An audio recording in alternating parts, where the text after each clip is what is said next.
Hello guys, তা আজ চড়িয়ালে গেছিলাম একটু কেনাকাটা করতে, একটু মায়ের কাছে গেছিলাম ঘুরতে। তা তার মধ্যে ফেরার পথে তা ইচ্ছা গেল একটু ফুচকা খাওয়ার জন্যে। তা এই চড়িয়াল মোড়ে একটু দাঁড়ালাম, বৌমা আমি ফুচকা খাচ্ছি। তা ফুচকাটা কি বলবো, এত টক, খেতে পাচ্ছি না। অনেক দিন পর টক তো ফুচকা খেলাম। তো যাক, অনেকদিন পর খেলাম ফুচকাটা, বেশ ভালোই লাগছিল। তা আমার বৌমা দেখুন খেতে খেতে ফুচকা ফুচকা খাচ্ছে। আমি খেতে তো পাচ্ছি না, আমি ধীরে সুস্থে খাচ্ছি। আমার বৌমা আবার ফুচকা খাইয়ে দেবে।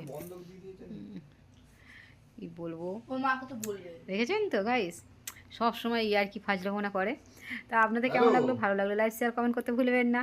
তা আমাকে কেমন লাগছে দেখুন, খেতে খেতে ভিডিও বানালাম আপনাদের জন্য। Tata, by.